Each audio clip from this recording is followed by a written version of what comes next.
What makes people different is a flip in their fucking mindset.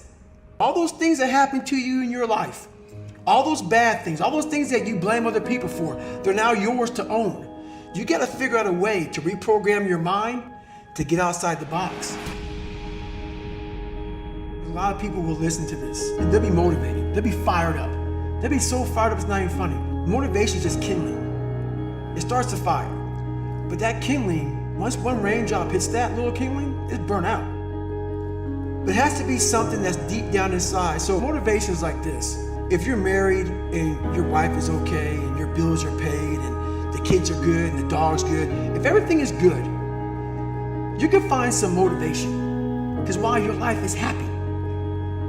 It's that motherfucker that wakes up in the sewer every fucking day, has nothing to fucking go home to, has nothing. Bills aren't paid, doesn't know when the fucking next meal's coming, doesn't know shit, and still says fuck it. I am going to do what I have to do to get to where the fuck I have to go. That's the difference between motivation and drive, and then soon, obsession. Obsession makes a person, makes other people, like, so when you're around somebody that's obsessed, most people don't have any fucking idea what to call you. So they call you crazy. They call you crazy because they don't understand where you're trying to go. Right. What the fuck you're trying to do, what you're trying to be. So to the normal person, which we're all normal, we're all very normal. Once they turn that mindset to a point where they no longer want to be so-called normal, that's when you start to find out that motivation is not enough. It's not enough. You have to be that person who, no matter what's going on, if you're a big time runner, you don't care what temperature is. Like a whole bunch of people I run with, guess what they do every morning? Every night, they look to see what the fucking temperature is gonna be tomorrow. Right. What's the temperature gonna be? So am I gonna run inside or am I gonna run outside? A person that's obsessed and wants to just get there, they don't give a fuck what the temperature is. They no longer care because they know no matter what's out there, no matter if it's snowing, if it's a damn tropical storm, if it's 20 below, they're gonna run. They don't care. So there's no need to waste the time to look. Right. I'm just gonna go. And that's how you wanna get your mind. It doesn't matter what the fuck's out there, what's in front of me. Because a motivated person is gonna look. Because that weather is gonna fucking change their motivation. Up or down. Oh, it's 70 and sunny. I'm motivated. Oh, it's 30 in a blizzard. Fuck that. I'm gonna go inside. An obsessed person doesn't care. They get the fucking job done. When I was in hell, I wasn't able to be in hell and be calm. Hell makes you anxious.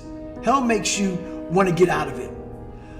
It's that person who has the ability to be in hell and think very calmly, very rationally about what the hell is going on.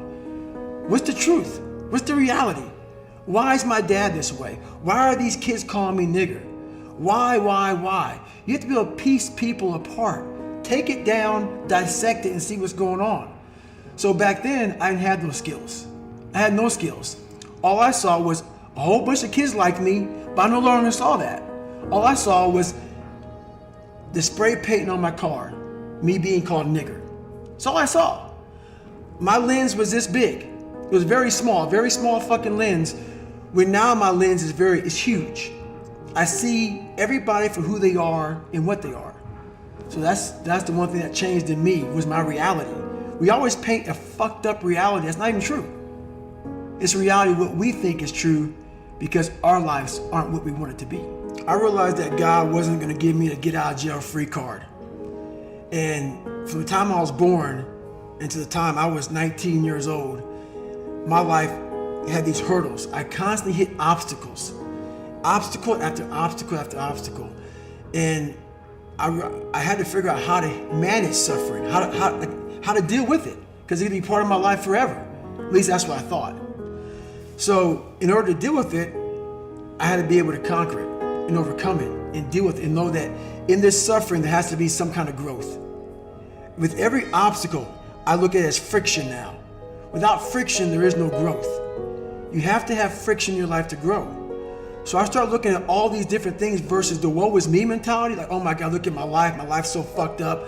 I come from this fucked up family. I'm being beaten. I'm being abused mentally, physically. I started looking at it as the perfect trial ground. So I had to flip it upside down and say, okay, I'm suffering tremendously, mentally. Use this to your advantage versus your disadvantage. So that's what I did. Versus looking at it as like, oh my God, woe is me, I'm never gonna get out of here. I looked at it as, okay, hang on a second. If I can overcome this, if I can find some power in this, some way to get through this, that right there will be the fuel for the rest of my life. And so I found great strength in suffering. Great strength in it because why? Through all of that, it started to callous my mind over the victim's mentality. You have to recognize what you've gone through. And that right there gave me pride. I realized that very few people could turn upside down what I did. I was able to turn upside down every negative thing in my life. Everything, and use it for power. Because on the other end of suffering is greatness. It's not over here.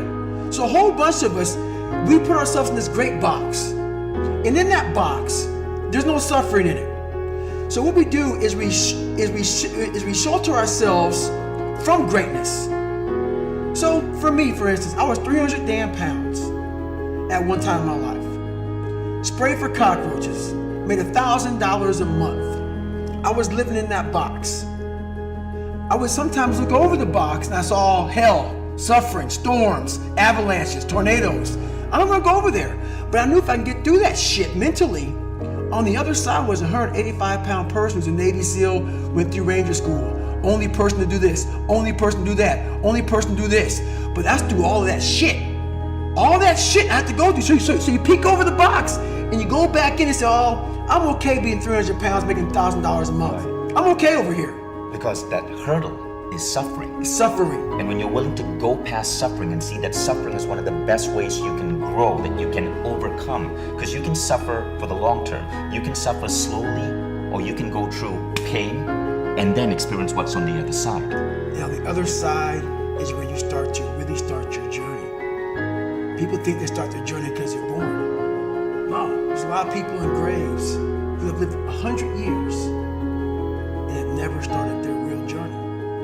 Your real journey starts when you go outside that box and you start climbing mountains. And you think you're at the top of the mountain, you go down the other side of it, think I'm here, and you look up, fuck, there's another fucking mountain. And it goes on, and it goes on, and it goes on. And just when you're getting ready to quit, you crest that final mountain, you get down and you look, and there you are. And it starts to make sense to you then. It doesn't make sense to you until you get outside that fucking box. I'll talk to so many fucking people, and what I say is not for everybody. So many people don't have any clue on what the fuck I'm saying because they're in this box, and it's their brain. The mind's a very powerful thing. It has a tactical advantage over you all the time. It knows your fears, it knows your insecurities, it knows where you don't want to go. So it will guide you away from that. And that's why the mind will always win until you reprogram it. It will always win until you fucking reprogram it.